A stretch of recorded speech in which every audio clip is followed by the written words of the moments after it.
Salut Tissou, c'est Hugues pour SAU Apache. Donc on se retrouve pour un petit unboxing et deux, l'état d'avancement du camion Tamiya Globetrotter. Le camion de dépannage pour camion. Alors, qu'est-ce que j'ai commandé? Toujours un produit malheureusement, enfin je veux dire malheureusement, qui vient encore d'Allemagne, toujours de chez Model Bearing, car il n'y a pas photo. Ce que j'ai commandé, écoutez, je crois pas loin de 40%, voire même un peu plus de 40%, je crois.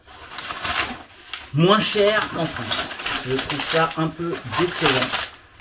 Et on était presque, non, c'est même plus que 40%, parce que franchement, je l'ai eu à 125 €. Et en France, sur RC Team, je crois que c'est aux alentours de 200 €. Donc ça fait vraiment beaucoup. Donc une fois de plus, j'ai commandé en Allemagne, pas le choix. Alors qu'est-ce que j'ai commandé? Alors j'ai commandé pour le camion. En fait, dans le pack qu'ils offrent, tout compte fait, c'était pas très malin. Voilà, donc j'ai commandé la Radio Reflex Stick Multipro LCD 14 voix. Eh ouais, 14 voix. Donc pour le camion. Alors pourquoi? Parce qu'en fait, je vais vous expliquer un petit truc. Et j'ai pris un récepteur supplémentaire, parce qu'il y en a déjà un dedans, enfin, dans la logique. Si j'ai bien compris, mais comme c'est traduit en français, il n'y a pas de souci. Alors pourquoi j'ai pris une radio 14 voix? Donc en fait, avec le pack que j'ai commandé en même temps que le camion, en fait, dans le pack, c'est une radio 6 voix. Alors tu vas me dire, c'est déjà beaucoup 6 voix, sauf qu'en fait, ça suffit pas. Alors pourquoi? Parce qu'en fait, je vous explique, vous avez une voix pour gauche-droite, une voix pour l'accélération, une voix pour la boîte de vitesse, une voix pour je ne sais plus. Mince, qu'est-ce que c'est? Boîte de vitesse, une voix pour, j'ai dit la direction, non, bon. Bref, j'ai un trou de mémoire, une voix pour la levée de la grue, mais, donc ça faisait 5 voix, la 6e voix, moi j'ai mis des vrais treuils, c'est-à-dire des treuils qui sont en état de fonctionnement, comparé aux treuils en fait que vous montez. Honnêtement, je les avais montés au départ. Alors c'est ça. Alors la petite ficelle, et en fait c'est à toi de faire tourner. Oups. Ah bah oui, comme c'est plus attaché, ça se barre. C'est normal. Donc c'est l'effet Bonaldi. Donc en fait, si tu veux, le bolos, si tu veux, donc t'as ça. Et en fait, c'est à toi de tirer la ficelle, de la ramener. Donc, c'est pas terrible. Je trouve que c'est pas tip top. Du coup, comme beaucoup, je suis pas le seul à faire ça. C'est pas moi qui ai eu l'idée. Tout le monde l'a eu. Donc, de mettre des treuils comme ceux qu'on met, que certains mettent sur les crawlers, etc. Des petits treuils. Et donc, forcément, tu as 2 treuils. Il faut forcément 2 voies pour bien les contrôler. Et ensuite, c'est pas fini. Parce que j'ai plein de trucs à faire. Mon avis, je serai sûrement pas prêt en septembre. Peut-être, je vais voir. Si j'ai un peu de temps, parce que malheureusement, je sais, il n'y a pas de vidéo en ce moment. Mais je suis franchement, sincèrement désolé, mais je suis extrêmement débordé. Là, on est le 14 juillet, donc coup de peau, un jour de repos, où je vais pouvoir un peu bricoler dessus. Et donc, c'est bien simple, on est donc, avec celui-ci, on est déjà à 6 voix. Il me fallait au moins minimum une 7e voix pour le second treuil. Et il me fallait, je voulais aussi des commandes d'éclairage avec la télécommande, avec la radio. Donc, tu n'as pas le choix. Il te faut plus de voix. Et donc, après, quand tu as dépassé les 6 voix, en règle générale, tu tombes à 14 voix. À quelque chose près. Donc j'ai pris un récepteur supplémentaire. Alors j'aurais pas dû prendre, je m'en foutais un peu que ça soit. Oui, je m'aperçois de ma connerie. Bref, tant pis, j'ai pris un 14 voix supplémentaire. C'est pas le prix. L'avantage c'est Carson, honnêtement, en tout cas c'est pas le prix. En Allemagne, ça coûte pas cher. Toujours pareil, un modèle beau Berlinski, hein, je leur fais pas de pub, je suis pas marié avec eux, mais franchement, c'est des tarifs que tu ne trouves absolument pas en France. Des 30, des 40, et des fois tu es presque même à 50% en moins que France. C'est hallucinant. Comme quoi il y a un gros problème en France, je ne sais pas ce qui se passe, je ne sais pas si c'est les boutiques françaises qui ont tellement de charges, parce qu'il faut avouer, je suis artisan, donc je sais ce que c'est les charges en France. Donc soit c'est parce qu'on a trop de charges en France et qu'ils n'ont pas le choix, ils ne peuvent pas baisser un certain tarif, soit ils s'en mettent un peu trop dans les fouilles, j'en sais rien. Mais toujours est-il qu'il y a pour moi une trop grosse différence entre un prix allemand et un prix français. Je trouve ça hallucinant. Donc, on a donc la Carson 14 watts. Il me semble que c'est ça. Il y a bien le récepteur supplémentaire. Enfin, le récepteur qui est compris avec la radio. Alors ça, je vais m'y atteler une fois que la vidéo va être coupée. Je vais commencer un peu à jouer avec ça. Donc 14 watts, ça fait pas mal. Hein. Je ne sais pas si vous avez beaucoup vu des récepteurs 14 watts où tu as toutes les pins pour mettre... ah, voilà, comme ça, vous voyez bien, toutes les pins par l'autre 4. Donc 4 modules de 4... ouais, pourquoi? Attends. Je vais mettre mes lunettes, je ne vois pas. Hop, hop, hop. Alors... Ça va, donc il y a le premier truc qui est BAT comme d'habitude, Canada, Canal 1. Ah ouais, tiens, c'est rigolo, sur les premières, c'est une série de 3 pins. Voilà. Enfin bref, donc tout ça, ça va être pour commander, donc je vais pouvoir commander indépendamment. Donc, puisque je vous rappelle, sur les camions, vous avez la boîte de vitesse à commander, vous avez vitesse avant, enfin avant-arrière et droite-gauche, la boîte de vitesse, la quatrième voie, je sais plus pourquoi c'est, j'ai un trou de mémoire. Je sais plus ce que c'est. Ensuite, vous avez le système ACU pour lever la flèche, la grue. Et ensuite, donc ça c'est le 5, en 6 j'ai le premier treuil, en 7 ce sera le deuxième treuil, et après j'ai tout l'éclairage que je voudrais un peu piloter. J'ai pas tout reçu encore, parce que la poste, mais alors qu'est-ce qu'elle fonctionne mal en ce moment? Alors l'avantage de cette radio, j'en reviens à cette petite radio Carson, donc honnêtement à un prix plus qu'abordable quand on compare certains modèles. Alors certes, c'est vrai qu'elle fait archaïque, elle fait un peu wish, mais elle fonctionne très bien. Moi je sais que ça va être ma troisième en coup, du coup, parce que j'ai déjà celle du camion, du Heineken. J'ai celle-ci, mais celle-ci donc c'est la 6 watts, donc je me suis aperçu que ça suffirait pas en fait. C'est aussi bête que ça. Et du coup, j'ai pris celle-ci. L'avantage, il existait même un petit peu moins cher, la version 14 watts sans l'écran. Alors, l'avantage et l'inconvénient du sans écran, enfin avantage, j'en ai pas trouvé, mais en tout cas, celle-ci, l'avantage d'avoir l'écran, c'est que tu peux binder sur plusieurs récepteurs. Alors honnêtement, j'ai pas lu la doc exactement, je sais pas jusqu'à combien tu peux binder des récepteurs, c'est-à-dire piloter plusieurs camions avec une seule radio. Je sais pas honnêtement, je me rappelle pas, j'ai pas vu, j'ai pas regardé la notice, je vous dis honnêtement, j'ai même pas regardé la notice sur internet, j'ai rien vérifié. J'ai cliqué sur 14 watts, je l'ai pris direct, terminé, bonsoir. Donc on a ce lot de super petits interrupteurs. Ah, ça fait archaïque, mais au moins ça marche, c'est pas très grave. Franchement, je trouve que pour le prix, franchement, il n'y aura pas mieux de toute manière. C'est un prix tout à fait raisonnable pour une 14 watts. Surtout au prix où j'ai eu. Alors maintenant, revenons au châssis. Alors, le châssis donc est terminé. D'accord. J'ai commencé à faire quelques essais, donc il roule, il tourne, etc. J'ai commandé un nouveau aussi. Un nouveau, comment ça s'appelle, un nouveau cerveau de direction, car je trouve celui qui est donné dans le, pareil, hein, dans l'espèce de kit de préparation que te fait modèle Beau Berlinski, qui est donc tout en général en Carson. Je crois que les cerveaux aussi sont des Carson, etc. Le problème, c'est que la force du cerveau, alors vous avez un 3 kg, si ma mémoire est bonne, c'est 3 kg, c'est pour la boîte de vitesse, donc ça dérange pas, 3 kg, ça suffit largement. Au contraire, il ne faut pas trop forcer sur la boîte de vitesse si jamais le rapport a du mal à passer. Donc les 3 kg sur la boîte de vitesse, ça passe. Par contre, le cerveau de 9 kg sur la direction, en plus que tu tournes, l'ensemble des 4 roues, puisque les 4 roues sont directionnelles, je trouve que c'est pas tip top. Donc je suis en train de voir, parce que j'ai un trou de mémoire, je l'ai commandé ou je l'ai pas commandé? Parce que j'ai regardé tout à l'heure, mais je crois que je l'ai pas commandé. J'ai commencé à regarder, mais je l'ai pas commandé. J'ai un trou de mémoire, je sais plus. Bref, parce que j'ai commandé pas mal de petits trucs. Voilà. Alors, on va mettre en route donc le camion. Donc ce coup-ci, pour l'instant, on utilise la télécommande Siwa qui a déjà été paramétrée.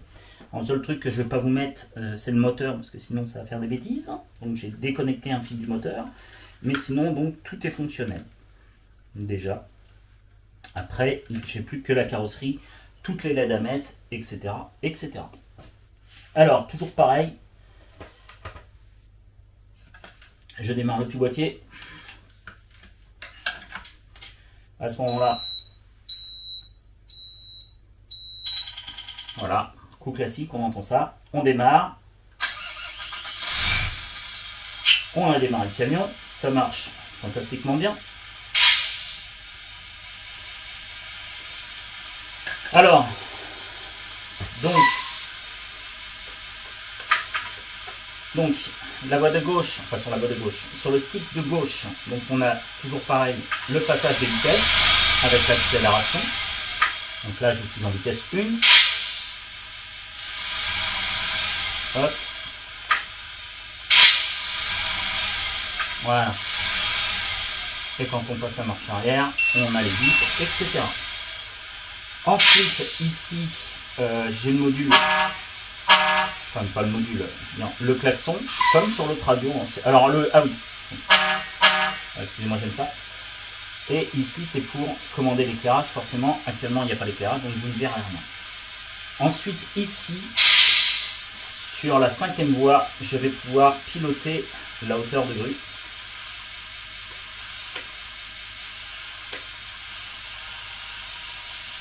Et donc, à ce moment-là, comme vous pouvez le voir, la grue monte. Alors, c'est pas super rapide,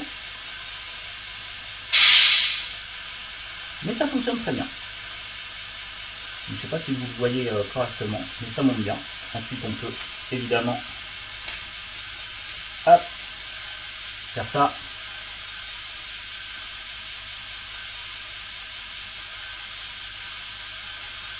Donc, ça monte.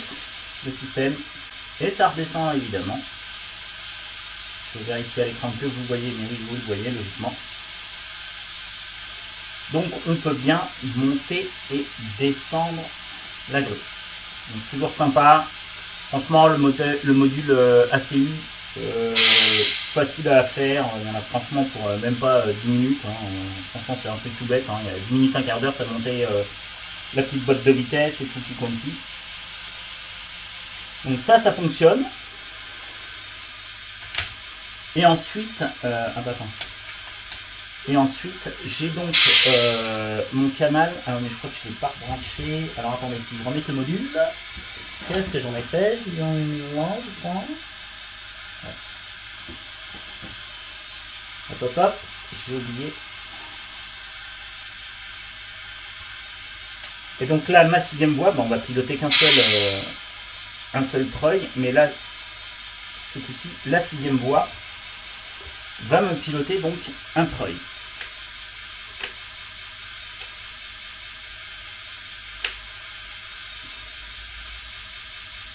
Et à ce moment-là, j'ai mon treuil qui se déplie.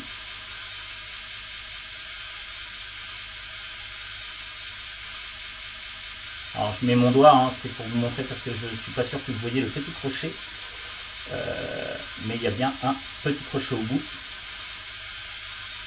Donc là, je déroule et forcément, dans l'autre sens, je fais revenir mon treuil. Donc en fait, c'est ça. Avec cette télécommande, cette radio, j'étais trop court, je ne pouvais pas piloter le deuxième treuil qui est là. Donc c'est pour ça qu'il me fallait au moins une radio au-dessus de 6 voies, donc au moins une 10 voies, parce que je veux commander l'éclairage, je veux commander plein de trucs, etc.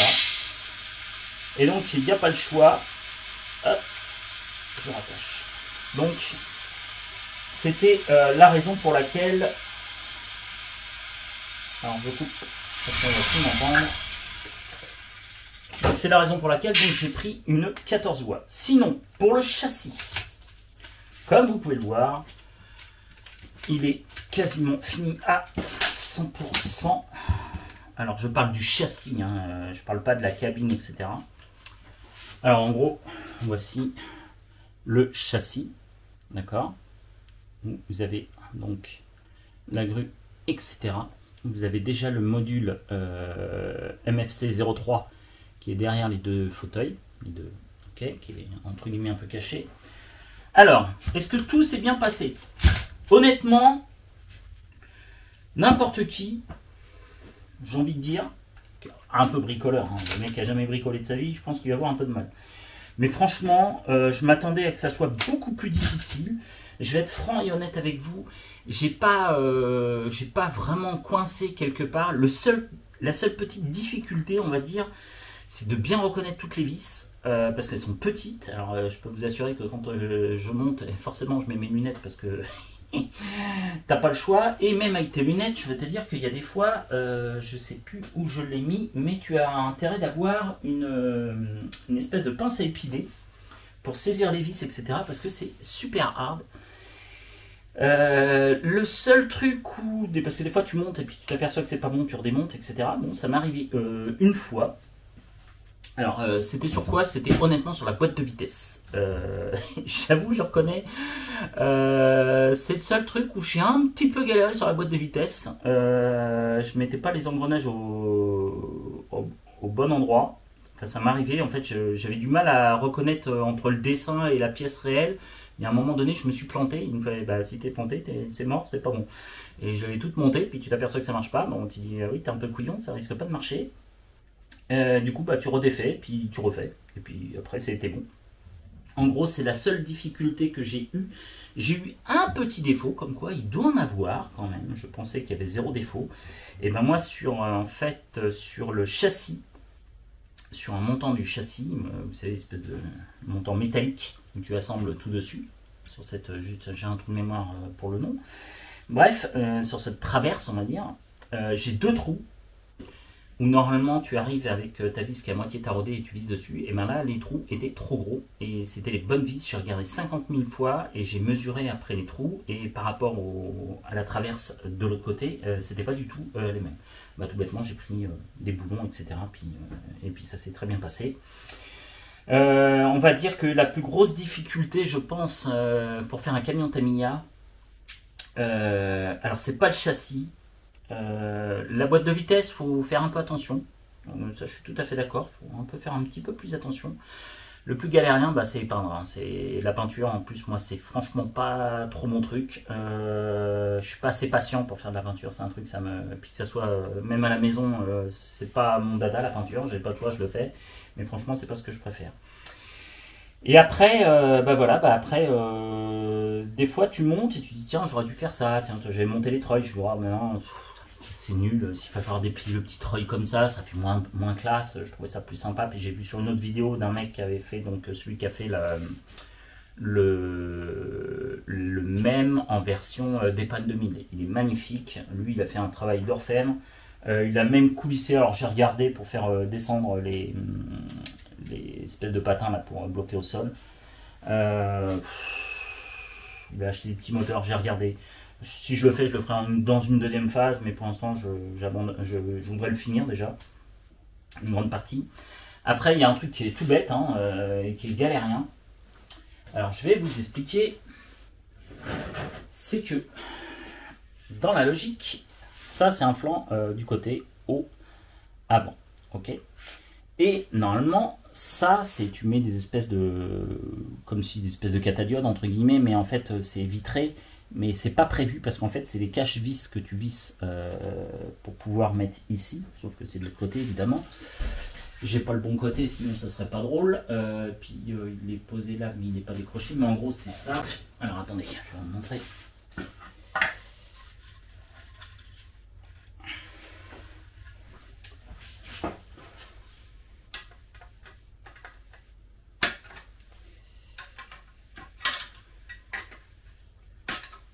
Bon, après, il faut ébarber correctement. Là, je vous montre ça, je ferai ça après. Mais en gros, c'est ça. Alors, je vous explique. Ça, cette partie-là, normalement, on va ici, ok. Et ensuite, tu as une deuxième partie qui va là, ou c'est même là... Non, c'est la deuxième, c'est celle qui va là. Je me trompe. En gros, cette partie va ici, ok. Et après, il y en a une devant. Et donc, sur les flancs, sur les côtés, il y a des petits semblants de lumière. Sauf que Tamiya, en fait, ne te donne pas de quoi le faire.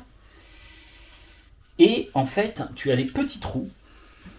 Tu vois, tu as des petits trous au fond, mais en fait, ils te servent exclusivement en fait, pour mettre ta vis, pour visser après sur le châssis.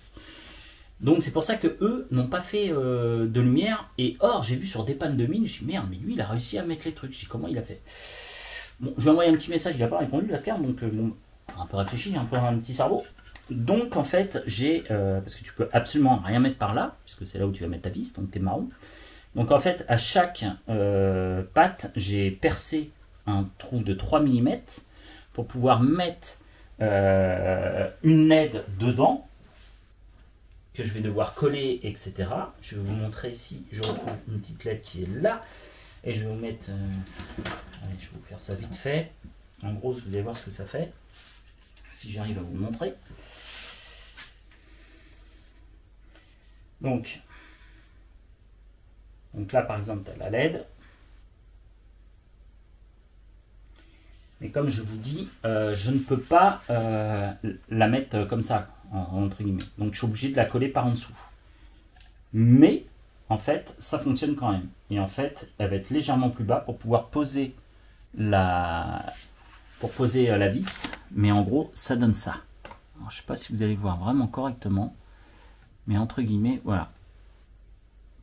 Et au moins, j'aurai les feux de gabarit, parce qu'à l'origine ce sont des feux de gabarit, qui seront en état fonctionnel. Car je vous dis, sur Tamiya, d'origine, ils ne sont pas fonctionnels. Je trouve ça dommage. Et donc, j'ai vu sur la vidéo du Dépanne 2000, j'ai vu que le gars, il avait réussi à faire un système, puis je crois que c'est pas le seul, hein, j'en ai vu un autre étranger, je sais plus... peut-être bien en allemand, je crois, ou je sais plus quoi, enfin bref, où c'était, en fait, ils ont dû faire la même chose, petits trous, etc. Je trouve ça un peu dommage, par contre, que Tamiya n'ait pas pensé à faire ça. Il y a 2-3 petits trucs comme ça où je trouve un peu dommage. Après, ah oui, ce que je voulais vous dire, le module MFC03, j'en avais les pépettes, je me suis dit, putain, ça va être une merde à paramétrer. 30 secondes. Franchement, 30 secondes. Si tu prends les paramètres standards, franchement, mais c'est d'une bêtise à faire. Il n'y a rien à faire, quoi. Il n'y a rien à paramétrer, il n'y a rien de compliqué à paramétrer. Si tu veux faire les trucs de base, le paramètre par défaut, tu peux affiner après chaque truc comme tu veux. Tu peux changer les paramètres par défaut, par exemple, par défaut sur toutes les radios avec le module MFC. Donc, ton stickers de droit, ici, va être la boîte de vitesse et donc l'accélération. Donc là, première, deuxième et puis troisième, je crois que c'est même peut-être première au milieu, j'ai un trou de mémoire. Et donc marche arrière, etc. Donc ça, pour tout, pour le paramétrage par défaut, c'est comme ça. Et ensuite, à droite, tu vas avoir le klaxon. Alors selon après, tu joues avec le trim, ok. Tu vas avoir le klaxon ou l'éclairage, etc. Là, pour démarrer, etc. Mais entre guillemets, voilà, quoi, il n'y a pas grand-chose à dire, quoi. Donc, truc tout bête, ça se fait en 3 secondes. En fait, le paramétrage, tu as un petit bouton, je crois qu'il s'appelle SW1 pour switch 1, sur la carte MFC03, tu appuies dessus pendant 3 secondes, tu as une petite diode qui clignote, et à ce moment-là, toi, il faut que tu commences par le sticker de gauche. Alors, de mémoire, c'est gauche, non, tu appuies 3 secondes sur le switch. Une fois que le voyant appuyé, c'est droite, gauche, haut, bas. Après, tu fais la même chose sur le sticker de droite. Droite, gauche, haut, bas. Et t'as fini. Et je peux pas faire... Et par contre, il faut que tu mettes bien tes trims à 0. Bien tous tes trims à 0. Et après, voilà. Et aussi couillon que ça. Hein.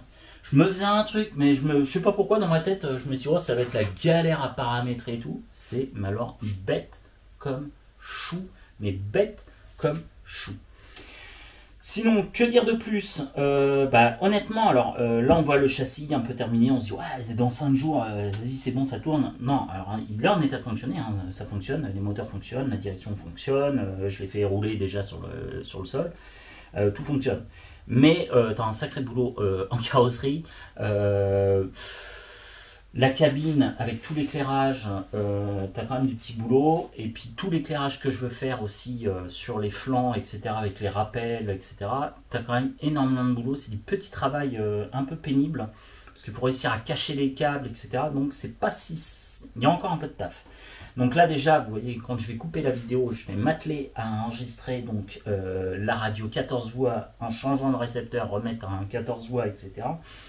Mais en soi, je le dis et je le répète pour tous ceux qui hésitent à faire du Tamiya, franchement, il faut un peu, ok, il faut un peu de volonté, mais honnêtement, il n'y a rien d'hyper compliqué.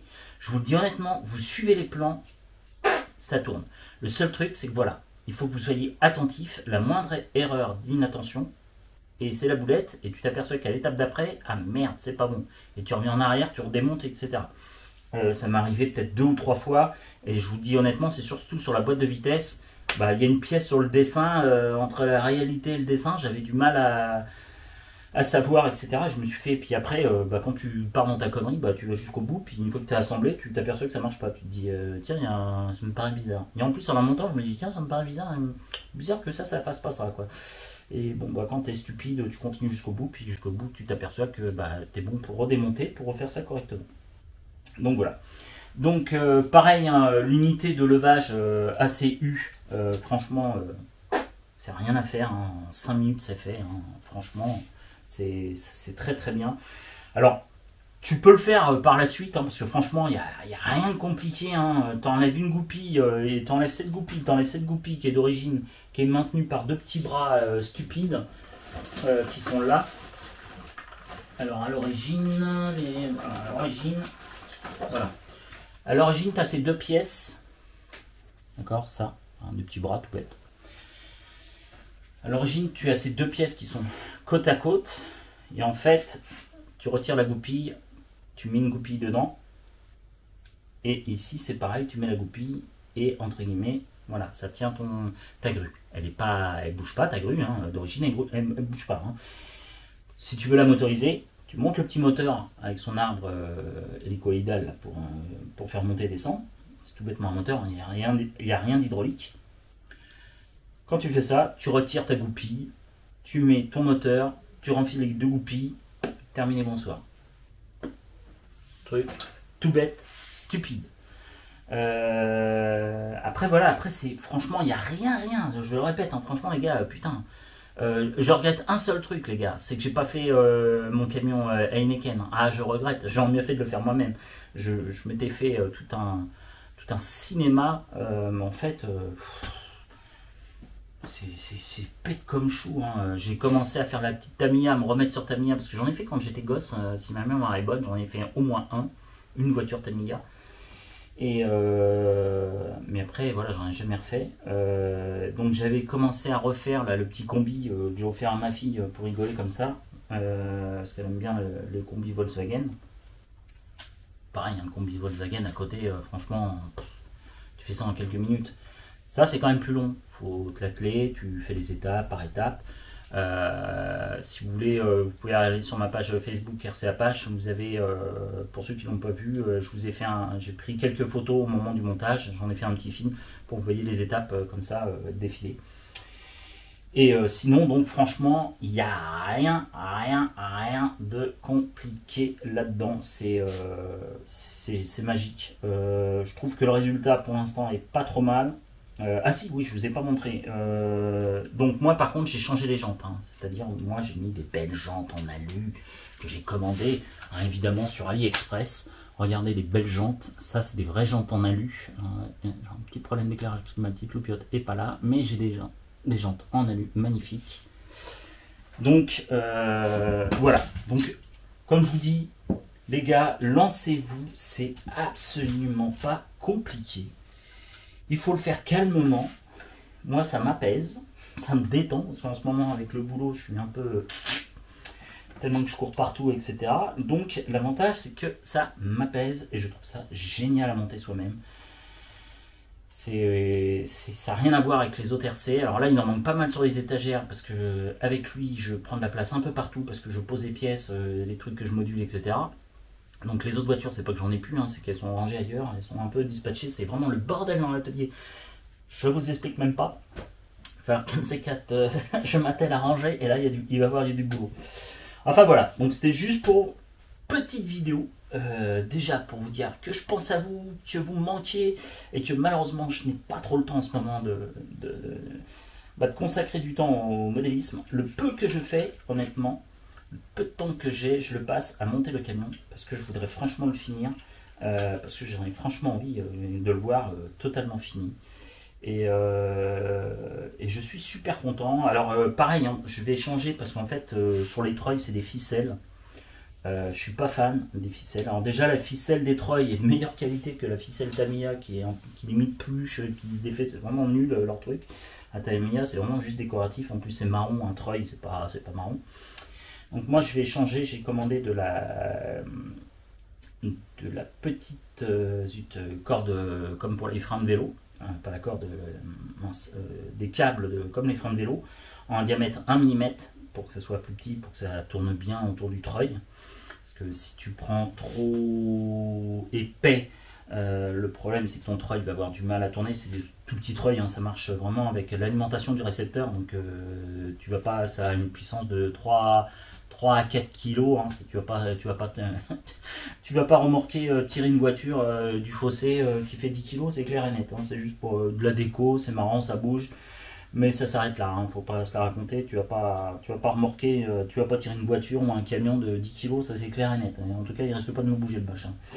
Enfin voilà, mais je suis très satisfait du résultat.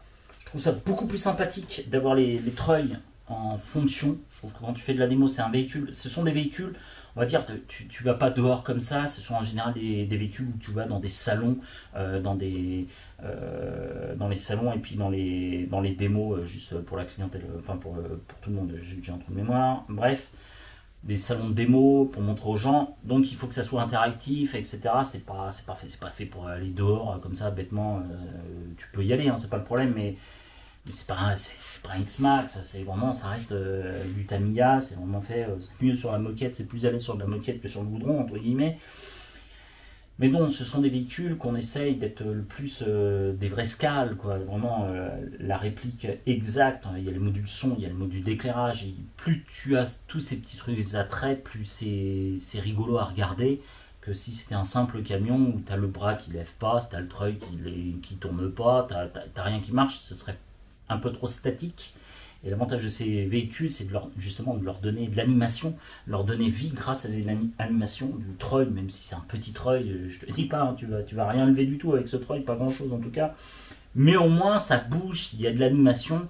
Et moi, quand j'ai fait un des salons, c'est vrai que c'est rigolo, les gens sont émerveillés, tu vois les gamins qui trouvent ça rigolo et tout, et c'est un peu le but. Moi c'est ce que j'aime là-dessus, ce sont pas des véhicules où tiens, dimanche matin tu vas te lever et tu vas te dire tiens, je vais aller à machin avec mes amis et tout. Non, c'est totalement faux. Ce sont des véhicules, on va dire, pour un peu comme c'est la fête du 14 juillet, c'est un peu des véhicules de démonstration. Voilà quoi, hein, c'est juste pour faire joli sur les Champs-Élysées entre guillemets quoi. Non, c'est du Tamiya, il y en a qui aiment, il y en a qui aiment pas. Alors j'ai vu que la vidéo, alors j'ai rien compris. Je crois que ça doit être la première vidéo que je fais où j'ai eu autant de vues en si peu de temps pour quelque chose qui est pas un X-Max, hein, le nouveau XRT quand je l'ai sorti, il n'a pas fait autant de vues, etc. que celui-ci quand je l'ai sorti, mais ça a pris tout de suite, j'ai trouvé ça assez rigolo. Donc merci pour tous ceux qui ont regardé cette vidéo, parce que je crois qu'on est à plus de 1500 vues sur cette vidéo. Et je vous remercie 1000 fois d'avoir regardé cette vidéo, enfin la première vidéo du unboxing donc de ce fameux Volvo FH16 Globetrotter 750 de chez Tamiya en version dépannage truck. Voilà, donc je vais vous laisser, parce que j'ai encore du boulot à faire, et après en plus il faudrait que je monte la vidéo, etc. Et l'après-midi est déjà super bien entamé pour le 14 juillet. Je sens que je ne vais pas pouvoir faire grand-chose. Malheureusement, ce n'est que partie remise. J'espère avoir un peu de temps au mois d'août pour le finir. C'est tout ce que je me souhaite, mais je pense que je vais le faire. Voilà, hein, quoi que ce soit, il y a des fois je suis un peu timbré, je viens très tôt à l'atelier avant de partir au boulot. Je suis un peu timbré, mais bon, c'est comme ça. Quand j'ai ça dans la tête, j'arrive pas à faire autre chose.